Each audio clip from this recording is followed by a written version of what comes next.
এতিয়া সকলোৱে সুমিৰ পিছত লাগিছে, সুমিৰ হৈ গান গাইছে, বিশালৰ পিছত লাগিছে, স্বপ্ননীলৰ পিছত লাগিছে, ঠিঙৰ কাণ্ডৰ লগত লাগিছে। ময়ো বহি থকা নাই, ময়ো এনেকৈ এই কাণ্ডবোৰৰ লগত জড়িত কিছু কথা এনেকৈ ভিডিঅ' বনাই আপোনালোকৰ মাজত এৰি দিওঁ। গতিকে যদি এনেকুৱা ধৰণৰ বিষয়বোৰ ভাল পায় শ্বেয়াৰ কৰিব, যদি বেয়া পায় কমেণ্ট কৰিব। কমেণ্টবোৰ মাষ্ট, কমেণ্টবোৰ পালেহে মই আৰু ভাল কৰিবলৈ চেষ্টা কৰিম, বা যদি বেয়া হৈছে মই এইবোৰ বন্ধ কৰি দিম। গতিকে কমেণ্ট মাষ্ট, আপোনালোকে ভিডিঅ' চাই কমেণ্ট কৰিব। নমস্কাৰ, মই বিপুল মজুমদাৰ। এইখন অসমত হৈছে কি, এটা ঘটনা মাৰ নাযাওঁতেই আৰু এটা ঘটনা, দিনক দিনেই প্ৰতিদিনেই এটা নতুন ঘটনা সন্মুখলৈ আহিব লাগিছে। ক'ৰবাত যদি নাৰী নিৰ্যাতন হৈছে, ক'ৰবাত ধৰ্ষণ হৈছে, ক'ৰবাত যদি ডকাইতি কাণ্ড হৈছে, ক'ৰবাত চুৰি হৈছে, ক'ৰবাত কোনোৱে টকাৰ লোভত, অধিক মুনাফা লভাৰ লোভত সৰ্বশান্ত হৈছে। গোটেই ধন, গোটেই জমাপুঞ্জী শেষ হ'বলৈ গৈ আছে। এনেকুৱা ধৰণৰ বহু কাৰ্য এইখন অসমতে হৈ আছে। ভালকৈ সমাধান হ'বই নাপায়, আৰু এটা নতুন ঘটনা পোহৰলৈ আহি পৰে। প্ৰথমতে ধিঙৰ কাণ্ডৰ পৰাই যাওঁ। তাৰ আগেতো বহুত ঘটনা কিবা কিবি হৈ গৈছে। ধিঙৰ কাণ্ড, ধিঙত হাহাকাৰৰ সৃষ্টি হৈ গৈছিল। 3জন যুৱকে এগৰাকী যুৱতীক বলৎকাৰ কৰাৰ চেষ্টা কৰিছিল, বা বলৎকাৰ কৰিছিলেই, যিহেতু যুৱতীগৰাকী হস্পিটেলত এডমিট হৈছে। পষ্টমৰ্টেম ৰিপৰ্ট কি হৈছিল নাজানো, কিন্তু যৌন নিৰ্যাতন বুলিও ক'ব পাৰি। যৌন নিৰ্যাতন কৰিছিল 3জন ডেকা যুৱকে, আৰক্ষীৰ ভাষ্যমতে, বা আৰক্ষীয়ে সংগ্ৰহ কৰা ভাষ্যমতে।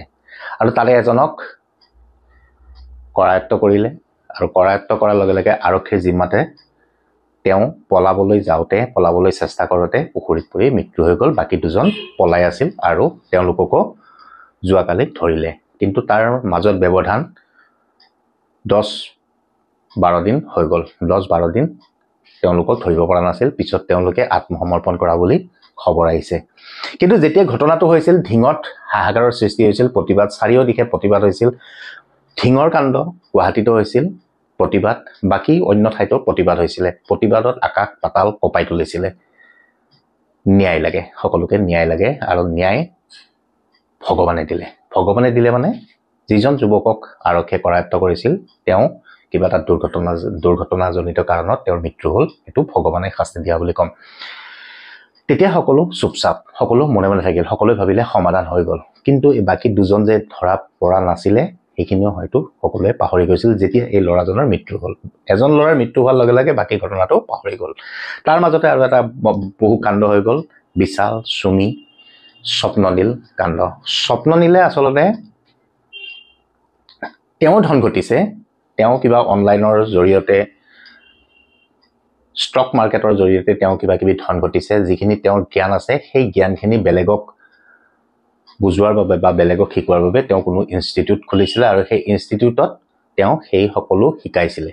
কিন্তু তেওঁক ধৰা কাৰণটো হ'ল, যিটো ইনষ্টিটিউট তেওঁ খুলিছিলে, সেই ইনষ্টিটিউটৰ কোনো অনুমতি বা তেনেকুৱা কোনো কাগজ পত্ৰ, নথিপত্ৰ দাখিল কৰিব পৰা নাছিল। সেইকাৰণে এইটো অবৈধ ঘোষিত কৰি পেলাই তেওঁক, সেইটো কাৰণত তেওঁক আৰক্ষীয়ে গ্ৰেপ্তাৰ কৰিলে, আৰু এতিয়াও বৰ্তমান আৰক্ষীৰ জিম্মাতে আছে। তেওঁৰ পৰা বহুত কথা, তথ্য হয়তো আৰক্ষীয়ে উদ্ধাৰ কৰাৰ কাৰণে আৰক্ষীৰ জিম্মাত এদিন ৰাখিছে। কিন্তু পিছলৈ কি হয় মই ক'ব নোৱাৰোঁ। কিন্তু বৰ্তমান কথাটো তেনেকুৱাই। তেওঁ কাকো কোৱা নাছিল হয়তো যে মোক ইমান টকা দিয়ক, মই ডবল কৰি দিম। আৰু সেই কামটো কৰিছিল বিশাল আৰু সুমি। বিশাল আৰু সুমি এটা বেলেগ বস্তু, স্বপ্ননীল এটা বেলেগ বস্তু। দুইটাৰ কোম্পানী বেলেগ। বিশাল আৰু সুমি, তেওঁলোকে, বিশাল যিগৰাকী ল'ৰাৰ বয়স 20ৰ পৰা 22 বছৰ বুলিয়ে কৈছে। কিন্তু এতিয়া বিশাল যেতিয়া আৰক্ষীৰ জিম্মাত পৰিল, তাৰপিছত সকলো কথা লাহে লাহে ওলাই পৰিল যে এগৰাকী যুৱতীৰ সহায়ত বিশালে এইবোৰ সম্পত্তি কৰিবলৈ পাৰিছে। কাৰণ ছোৱালীজনী বা যুৱতীগৰাকীয়ে কোনো ডেকা ল'ৰাক বা ডাঙৰ ব্যৱসায়িক টাৰ্গেট কৰে, কয় যে আপুনি ইমান টকা দিয়ক, ইমান ডবল হ'ব, ইণ্টাৰেষ্ট বেছি পাব, 10% ডিছকাউণ্ট, 10% ইণ্টাৰেষ্ট পাব, 30% ইণ্টাৰেষ্ট পাব। এনেকৈ লোভ দি হানি ট্ৰেপিং টাইপে বস্তুটো, হানি ট্ৰেপিং টাইপ, এনেকৈ লোভ দি সকলোৰে পৰা ধন সংগ্ৰহ কৰি বিশালৰ কোম্পানী লগাইছিল। আৰু পিছত সকলো এতিয়া হাহাকাৰৰ পৰিৱেশ হৈছে। সকলোৱে ভাবিছে মোৰ টকা মাৰা গ'ল। কিন্তু কোনো এতিয়ালৈ ক'ব বিচৰা নাই যে মই টকা লগাইছিলোঁ। কাৰণ যদি কোনোবাই কৈ দিয়ে যে মই 20 লাখ লগাইছিলোঁ, মই 30 লাখ লগাইছিলোঁ, মই 50 লাখ লগাইছিলোঁ বা মই কোটি টকা লগাইছিলোঁ, তেতিয়া আহি পৰিব টেক্সৰ কথা। তেতিয়া আৰক্ষীয়ে সোধা পোছা কৰিব যে আপুনি ইমান টকা লগাইছিল, মই গম পালোঁ, কিন্তু এই টকাখিনি আপোনাৰ ক'ৰ পৰা আহিল, ইয়াৰ টেক্স ভৰিছিল নেকি? এনেকুৱা নানানটা বিষয়ত প্ৰশ্ন আহিব পাৰে। সেইকাৰণে কোনেও এতিয়া মুখ খোলা নাই যে মই ইমান টকা দিছিলোঁ, মই কিমান টকা দিছিলোঁ বুলি। বাকী সংবাদ মাধ্যমৰ জৰিয়তে বা সামাজিক মাধ্যমৰ জৰিয়তে কিবা এখন লিষ্ট বাহিৰ হৈছে। শিল্পীসকলৰো কিছু সংখ্যক শিল্পীয়ে তেওঁলোকক সহায় কৰিছিল, তেওঁলোকক পইচা দিছিল বা এই কোম্পানীটো তেনেকৈ লগাইছিল ডবল মুনাফা হোৱাৰ আশাত। যিখন লিষ্ট বাহিৰ হৈছে, মই নাম উল্লেখ নকৰোঁ, কিন্তু সেই নাম উল্লেখ নকৰোঁ যদিও সামাজিক মাধ্যমত সকলোৱে গমেই পাইছে। কাৰণ যিসকলৰ নাম ওলাইছে তেওঁলোকে নিজাববীয়াকৈ সামাজিক মাধ্যমত একোটাকে স্পষ্টীকৰণ দিছে যে মোৰ নাম ওলাইছে, কিন্তু মই তেনেকুৱা নহয়, মই অমুকক চিনি পাইছিলোঁ হয়, কিন্তু অলপহে চিনি পাইছিলোঁ, বেছি চিনি পোৱা নাছিলোঁ। তেওঁলোকে বিয়াত নিমন্ত্ৰণ কৰিছিল, সেই সূত্ৰে মই বিয়ালৈ গৈছিলোঁ, কিন্তু মই এনেকুৱা কোনো ধৰণৰ পইচাৰ লেনদেন কৰা নাই। এনেকৈ বহুকেইজন শিল্পীয়ে নিজৰ নিজৰ ফেচবুকত ষ্টেটাছ দিছে। কিন্তু কথা হ'ল তেওঁলোকে স্পষ্টীকৰণ দিবলগীয়া হ'ল কিয়? তেওঁলোকৰ পৰাতো কোনো স্পষ্টীকৰণ বিচৰা নাই। যিসকল সাহসী, যিসকলৰ মনত খুঁত নাই বা একদম তেওঁলোকে সত্যপথত আছে, তাতে স্পষ্টীকৰণ দিয়াৰ প্ৰশ্নই নুঠে বুলি মই ভাবোঁ। ভগৱানে নকৰক এনেকুৱা ক্ষেত্ৰত যদি মোৰো নাম আহিলে হয়, ময়ো কোনো ধৰণৰ স্পষ্টীকৰণ নিদিলোঁ হয়, যেতিয়ালৈকে মোক কোনোবাই দাবী নকৰিলে হয় যে আপুনি স্পষ্টীকৰণ দিয়ক বুলি। কিন্তু কোনেও দাবী কৰা নাই, যিসকল শিল্পীয়ে স্পষ্টীকৰণ দিছে। কথাবোৰ তেনেকুৱা। এইবোৰ এতিয়াও এনেকৈ চলিয়ে আছে। এতিয়াও শ্ৰমিক বিচাৰি আছে আৰক্ষীয়ে পোৱা নাই, সন্ধানহীন হোৱা বুলি কৈছে। বহুতে আকৌ কৈছে আৰক্ষী ইয়াৰ মাজতো জড়িত। তাৰ মাজতে এটা খবৰ ওলাইছে, গোলাঘাট থানাৰ অচিজনক নিলম্বন কৰিছে বিয়া খাব যোৱাৰ বাবে। এই খবৰটো মই সংবাদ মাধ্যমৰ জৰিয়তেহে পাইছোঁ। সংবাদ মাধ্যমত ডাঙৰ ডাঙৰ গ্ৰাফিক্স প্লেটত লিখা আছে গোলাঘাটৰ অচিজন নিলম্বিত হৈছে চুমিৰ বিয়া খাব যোৱাৰ কাৰণে। কিন্তু প্ৰশ্নটো হয়, বিয়া খাব গ'লেই নিলম্বন হয় নেকি? এইটোতো কোনো ধৰণৰ কথা নহয়। সকলোৱে বিয়া খাব যাব পাৰিব, চিনাকি এজনৰ বিয়া খাব যাব পাৰিব, মিতিৰ কুটুমৰ বিয়া খাব যাব পাৰিব। অচিজনেও ঠিক তেনেকৈ বিয়া খাবলৈ গৈছিল। খবৰটো কিন্তু তেনেকৈহে যে মই খবৰৰ ভিত্তিত কৈছোঁ, অচিজনে বিয়া খাবলৈ গৈছিল আৰু বিয়া খাব যোৱাৰ বাবে গোলাঘাটৰ অচিজন নিলম্বিত হৈছে। আৰক্ষীয়ে ইমান ডাঙৰ ভুল কাম কৰিব নেকি? আৰক্ষীয়ে হয়তো কিবা তথ্য পাতি পাইছে, যিটো নেকি চৰ্চা চুমি ক্ষেত্ৰতে হৈছে। চুমি বা তাৰ্কিকক পলাই দিয়াৰ ক্ষেত্ৰত আৰক্ষীৰ কোনো হাত থাকিব পাৰে বুলি হয়তো তেনেকুৱা কিবা ইনফৰমেশ্যন পাইছে নেকি আৰক্ষীয়ে? সেইবোৰো চালি জাৰি চাব লাগিব। কিন্তু ঘছকে সামাজিক মাধ্যমত বা মিডিয়াতেই হওক, সংবাদ মাধ্যমতে এনেকুৱা ধৰণৰ বাৰ্তা দিলে মানুহৰ মনত নেতিবাচক এটা ভাৱ জন্মে। এতিয়া কথা হ'ল, মই এতিয়া চিম্পুলকৈ ক'ব বিচাৰিছোঁ, অচিজনক যিটো মই দেখিছোঁ, অচিজনক গোলাঘাটৰ অচিক বিয়া খাব যাবৰ বাবে নিলম্বন কৰিছে। এতিয়া এনেকৈ যদি নিলম্বন কৰা হয়, কোনো এজন থানাৰ অচি বা আৰক্ষী বিষয়াই কোনো জনসাধাৰণৰ লগত সহজভাৱে নল'ব। কোনো জনসাধাৰণে কোনো আৰক্ষী বিষয়াক কোনো অনুষ্ঠানলৈ নিমন্ত্ৰণ নকৰিব বা কোনো আৰক্ষী বিষয়ায়ো জনসাধাৰণৰ কোনো অনুষ্ঠানৰ নিমন্ত্ৰণ তেওঁলোকে গ্ৰহণো নকৰিব।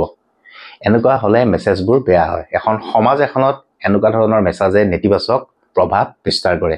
গতিকে সংবাদ মাধ্যমৰো দায়িত্ব, তেওঁলোকে গোটেই কথাখিনি তন্নকৈ ভাবি চিন্তি যেন এনেকুৱা ধৰণৰ গ্ৰাফিক্স প্লেট বাহিৰ কৰে। হ'বও পাৰে, মই সেইটোও নকওঁ যে সংবাদ মাধ্যম মিছা কৈছে বুলি, হয়তো হ'বও পাৰে। যদি আৰক্ষীয়ে তেনেকুৱা ধৰণৰ কাম কৰিছে যে এজন আৰক্ষীৰ লোক বিয়া খাবলৈ যোৱাৰ বাবে তেওঁক নিলম্বন কৰিছে, তেতিয়াহ'লে মই ভাবোঁ এইটো আৰক্ষীয়ে ভুল কাম কৰিছে। যদি বিয়া খাব যোৱাৰ বাবে, বেলেগ কথা মই নাজানো, বেলেগ কথা সেইটো তেওঁলোকৰ বিভাগীয় ভিতৰুৱা কিবা কথা থাকিব পাৰে। কিন্তু যিহেতু খবৰৰ ভিত্তিত মই কৈছোঁ, এজন অচিয়ে এজন জনতাৰ বা ৰাইজৰ বিয়া খাবলৈ গৈছিল, সেইকাৰণে তেওঁক নিলম্বন কৰিছে। যদি অচিজনক নিলম্বন কৰিবলগীয়া হৈছে, তেতিয়াহ'লে মই ভাবোঁ বাকী যিসকল চৰকাৰী বিষয়া সেই বিয়াখনত উপস্থিত হৈছিল তেওঁলোককো কৰিব লাগে। কাৰণ অচিজনেও চৰকাৰী বিষয়া আছিল আৰু অন্য সকলো চৰকাৰী বিষয়া আছিল। তাৰ মাজত শিল্পীসকলো আছিল। শিল্পীসকলৰ কথাটো হৈছে ব্যক্তিগত। মই এজন ব্যক্তিগত মানুহ, ময়ো বিয়া খাব যাব পাৰোঁ, ইয়াতে মোক কোনো হকা বাধা কৰিব নোৱাৰে। ঠিক তেনেকৈ শিল্পীসকলকো হকা বাধা কৰিব নোৱাৰে, তেওঁলোকে বিয়া খাব যাব পাৰে। চিনাকিৰ ক্ষেত্ৰত সকলোৱে বিয়া খাব যাব পাৰে। কিন্তু অচিৰ ক্ষেত্ৰত কথাটো অলপ বেলেগ হৈ গ'ল। যিহেতুকে অচিয়ে বিয়া খাব যোৱাৰ কাৰণে গোটেই বিভাগটো, গোটেই চৰকাৰীভাৱে তেওঁৰ ওপৰত এই বস্তুটো আহি গ'ল, তেওঁক নিলম্বন কৰিছে। মই আকৌ বাৰ কৈছোঁ, আৰক্ষীয়ে হয়তো কিবা ক্লু পাইছে, হয়তো সেই অচিজনে যিটো কাৰণত নিলম্বন কৰিছে সেই কাৰণটো হয়তো চুমি বা বিশাল ৰিলেটেড তেনেকুৱা এটা হ'ব পাৰে, মই নাজানো, কিন্তু হয়তো হ'ব পাৰে। যদি সেইটোৱে হয় গতিকে সংবাদ মাধ্যমে সেই বস্তুবোৰো তাতে ইনক্লুড কৰি দিব লাগিছিল। কাৰণ যিটো এটা গ্ৰাফিক্স প্লেটত কৈছে বিয়া খোৱাৰ বাবে এজন অচিক নিলম্বন কৰিছে, এই মেছেজটোৱে বহু বেয়া কাম কৰিছে।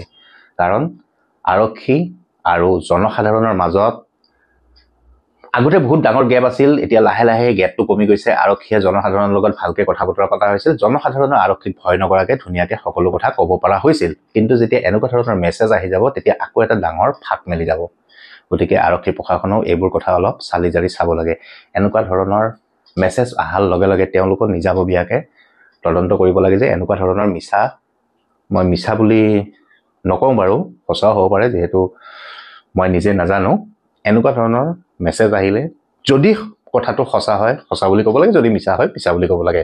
কাৰণ এনেকুৱা ধৰণৰ বিভ্ৰান্তিকৰ মেছেজে, মই বাৰ বাৰ উল্লেখ কৰি আছো, আৰক্ষী আৰু জনসাধাৰণৰ মাজত এটা ডাঙৰ ব্যৱধানৰ সৃষ্টি কৰিব পাৰে।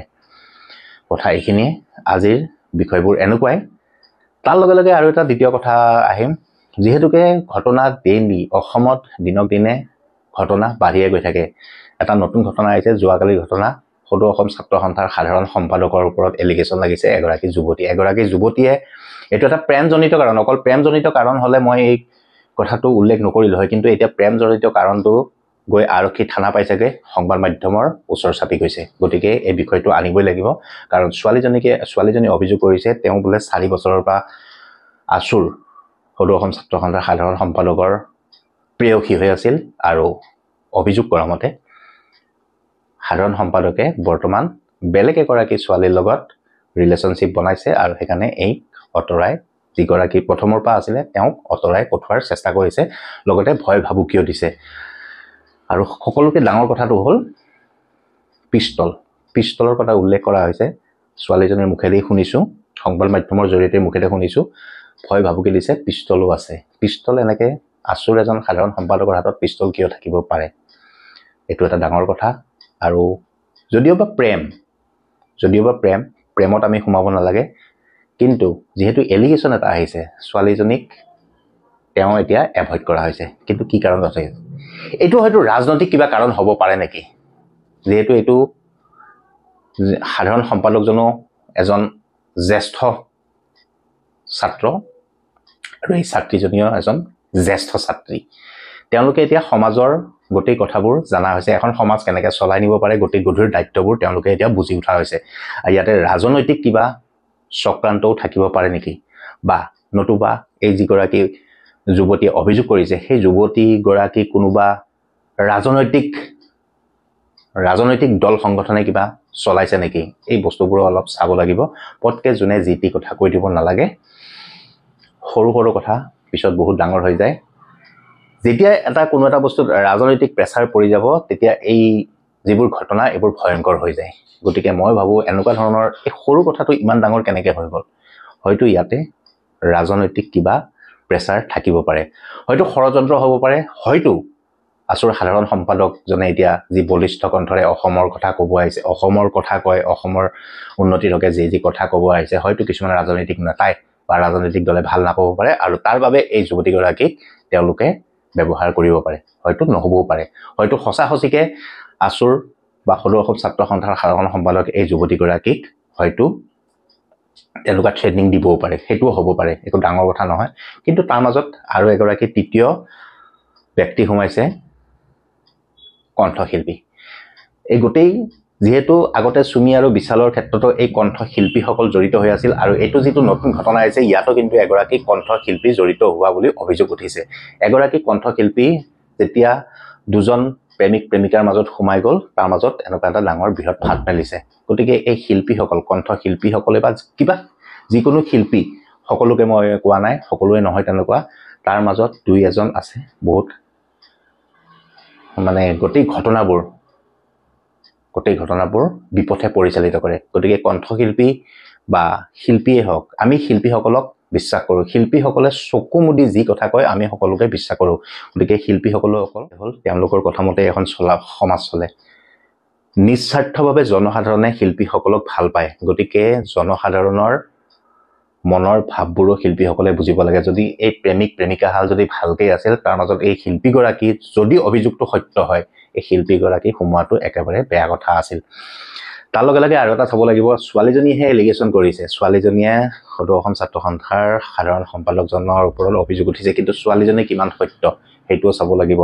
ছোৱালীজনী ক'ৰ পৰা আহিছে, কোনখন স্কুলৰ পৰা আহিছে, কোনখন কলেজৰ পৰা আহিছে, সেই কলেজতো তেওঁৰ আগৰ অতীতটোও চাব লাগিব, তেওঁ কেনেকুৱা আছিল। সেইবোৰ চালি জাৰি চাইহে আমি নিউজ চিউজ কৰিলে ভাল হয় বুলি মই ভাবোঁ। গতিকে আজি বিষয়টো ইমানেই। চবেই সকলোৱে নিজৰ নিজৰ কামত ব্যস্ত হৈ আছে। সকলোৱে চুমিৰ পিছত দৌৰি আছে, চুমিৰ হৈ গান গাইছে, বিশালৰ হৈ গান গানৰ কথা কওঁতে এটা মনত পৰিছে, যিবোৰ এতিয়া বিশালৰ পুৰণি ভিডিঅ' ভাইৰেল হৈছে, এজন সুন্দৰ গায়ক, তেওঁৰ কণ্ঠ বহুত সুন্দৰ, ময়ো শুনিছোঁ দুই এটা ভিডিঅ'। এইবোৰ ভিডিঅ' আগতেই ভাইৰেল হ'ব লাগিছিল। যেতিয়া তেওঁ 2 নম্বৰী কাম কৰা হৈ গ'ল, তাৰ পিছত এইবোৰ ভিডিঅ' ভাইৰেল কৰি কি লাভ। চুমিৰো তেনেকুৱা ভিডিঅ' ভাইৰেল হৈছে। গতিকে মই ভাবোঁ, যদি এনেকুৱা ধৰণৰ ভাল ভাল ভিডিঅ' কেতিয়াবা আমি পাওঁ, আপোনালোকেও পায়, তেতিয়া লগালগ যদি ভাল হয় ভাইৰেল কৰি দিয়ক। তেতিয়া হয়তো 2 নম্বৰী কাম কৰাৰ ইচ্ছা বহুতৰ নাথাকিব পাৰে, আৰু তেনেকৈ অসমখনৰো উন্নতি হ'ব। এতিয়া সকলোৱে চুমিৰ পিছত লাগিছে, চুমিৰ হৈ গান গাইছে, বিশালৰ পিছত লাগিছে, স্বপ্ননীলৰ পিছত লাগিছে, ঠিঙুক কাণ্ডৰ লগত লাগিছে। ময়ো বহি থকা নাই, ময়ো এনেকৈ এই কাণ্ডবোৰৰ লগত জড়িত কিছু কথা এনেকৈ ভিডিঅ' বনাই আপোনালোকৰ মাজত এৰি দিওঁ। গতিকে যদি এনেকুৱা ধৰণৰ বিষয়বোৰ ভাল পায়, শ্বেয়াৰ কৰিব। যদি বেয়া পায়, কমেণ্ট কৰিব। কমেণ্টবোৰ মাষ্ট। কমেণ্টবোৰ পালেহে মই আৰু ভাল কৰিবলৈ চেষ্টা কৰিম, বা যদি বেয়া হৈছে মই এইবোৰ বন্ধ কৰি দিম। গতিকে কমেণ্ট মাষ্ট। আপোনালোকে ভিডিঅ' চাই কমেণ্ট কৰিব। ধন্যবাদ।